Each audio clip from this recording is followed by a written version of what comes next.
एकदम संतुष्ट हैं, पार्टी में उत्साह है और चूंकि ये सरकार का काम होता है तो सरकार अपने निर्णय अपने मंत्रिमंडल बैठ करके मुख्यमंत्री के द्वारा निर्णय लिए जाते हैं, उसकी घोषणा होती है। हाँ, उसका जो नीचे प्रभाव जाता है उसको महसूस सब करते हैं। तो पार्टी के लोगों ने उसको महसूस किया कि जो वायदे पार्टी ने सरकार बनाते समय अपने मैनिफेस्टो में अर्थात संकल्प पत्र में लिए थे उसमें बहुत से काम हुए हैं और आगे भी ये काम समय के हिसाब से क्योंकि 5 साल के लिए ये वादे होते हैं, 5 साल पूरे करने होते हैं, तो एक एक करके हमारे मुख्यमंत्री उसको पूरा कर रहे हैं और इससे पार्टी में एक अच्छा माहौल है, ऐसा मैं मानता हूँ। झारखंड और महाराष्ट्र को लेकर क्या कहेंगे? क्या कहेंगे? महाराष्ट्र और झारखंड का जो चुनाव चल रहा है, मतदान जो है फिलहाल हो रहा है, तो किस तरीके से देखते हैं? 72 घंटे इंतजार करिए। सर हरियाणा के नतीजों के बाद जो है वो आप ये मानते हैं सर कि कोई बड़े संकेत एनडीए के महाराष्ट्र और झारखंड में देखने को मिलेंगे सर?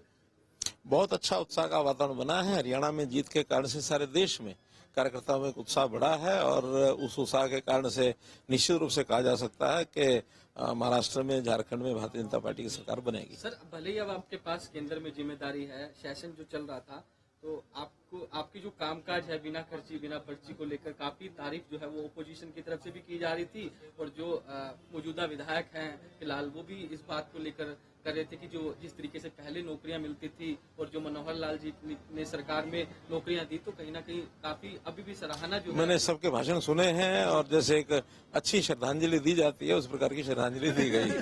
धन्यवाद। सर, आप केंद्रीय मंत्री के नाते सर आप पिछले दिनों पंजाब और हिमाचल और हरियाणा और यूपी के साथ बैठक करने पहुंचे थे सर, बिजली के मामलों में और सर हाउसिंग फॉर ऑल में आपकी और क्या रणनीति है सर? आपके केंद्र में जो आपके महकमे हैं उनको लेकर आप तमाम राज्यों के साथ किस तरीके से कोऑर्डिनेट कर रहे हैं सर? देखिए, चूंकि नया मंत्रालय होने के नाते से दायित्व मिलने के बाद हमने तय किया है कि 3 महीने में सभी प्रदेशों में जाकर के जो भी सरकारी योजनाएं हैं यानी पहले से स्कीमें चल रही हैं उन स्कीम्स का सबका रिव्यू करना है और वहां से जो सुझाव आते हैं, उनकी कठिनाइयां होती हैं, उसको उसी संदर्भ में आगे कुछ अगर परिवर्तन करने तो परिवर्तन करने के बाद भी सामने आई है।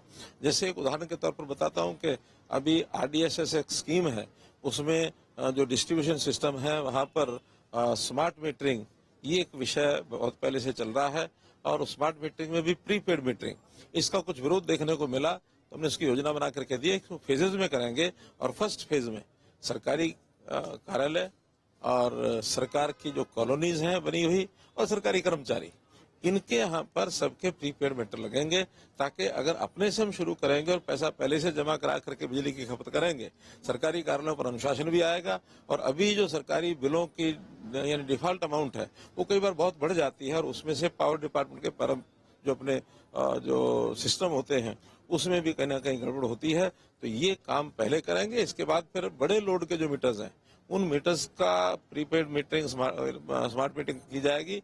इसके बाद सामान्य जन की तरफ चला जाएगा और जो प्रीपेड मीटरिंग सामान्य जन है वो जब लगवाने की स्थिति आएगी तो उनको एक रिबेट दिया जाएगा।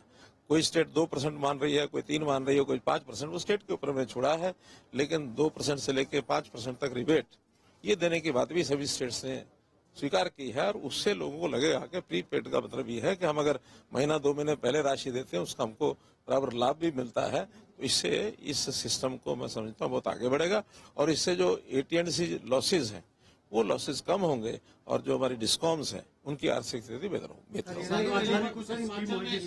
हिमाचल में किसानों के लिए कोई स्कीम होगी? ये तो स्कीम RDSS की सबके लिए होती है और सबकी एक जैसी होती है। हिमाचल भवन कोड करने का आदेश बिल जमा कर रहा है। मेरे लिए पहली जानकारी है, लेकिन अगर ये हुआ है तो हिमाचल सरकार के नाते से मैं कह सकता हूँ अच्छा काम नहीं किया है उन्होंने। बिल भरना ही चाहिए, अगर बिल नहीं भरेंगे तो ये जितनी डिस्कॉम्स होती हैं ये अपने आप में एक अलग से कंपनीज होती हैं, ये सरकारी सिस्टम नहीं है। कंपनीज के नाते उनको बिल को प्रिकोर करने के लिए, लेने के लिए, हर प्रकार के एक्शन करने के लिए उनको एक प्रावधान बना हुआ है। अगर ये हुआ है तो हिमाचल सरकार को जरूर सोचना चाहिए और उसके बिल को टाइम से अदायगी करनी चाहिए। हरियाणा की विधानसभा बनाने को लेकर काफी जुबानी टकराव इधर से उधर चल रहा है, आपने एक प्रयास शुरू किया था उसमें कोई टकराव नहीं आएगा क्योंकि चंडीगढ़ यूटी है और यूटी में यूटी का अपना एक एडमिनिस्ट्रेशन होता है, उसके अपने स्वतंत्र निर्णय होते हैं, मिनिस्ट्री ऑफ होम अफेयर्स के अंतर्गत होता है। तो वहां से एक सैद्धांतिक सहमति बन चुकी है कि हरियाणा को अलग से अपनी विधानसभा बनानी चाहिए क्योंकि आवश्यकता है।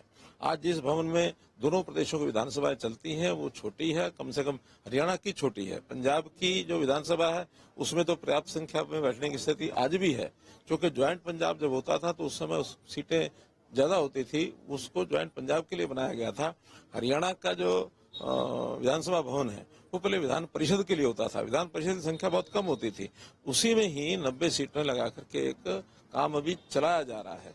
इससे आगे अगर विस्तार होता है डिलिमिटेशन के कारण से तो हरियाणा विधानसभा नई बननी है, तो नई विधानसभा के लिए जमीन की आवश्यकता है और ये पहले से बातचीत करके ही इस विषय को मुंह को आगे बढ़ाया गया है। यूटी में जो जमीन हम ले रहे हैं उसके बदले में पंचकुला में उससे ज्यादा जमीन दी जा रही है उनको, तो ये एक कमर्शियल एक प्रकार से एक एग्रीमेंट है। इसमें कोई किसी प्रकार के भावनात्मक मुद्दे को कुछ लोग बना रहे हैं वो उचित नहीं है। और मैंने तो पंजाब के लोगों को भी कहा कि उनकी भी अगर कोई आवश्यकता है ऐसा अरेंजमेंट वो भी कर सकते हैं। कोई चंडीगढ़ में उनको जमीन कहीं और चाहिए, बदले में वो मोहाली में अथवा ज्वाइनिंग पंजाब में कहीं भी जमीन दे करके बदल करना, तो हमको कोई आपत्ति नहीं है। ये सारे सिस्टम समय समय पर पहले भी हुए, आगे भी होते रहेंगे, कोई समस्या नहीं आएगी। धन्यवाद।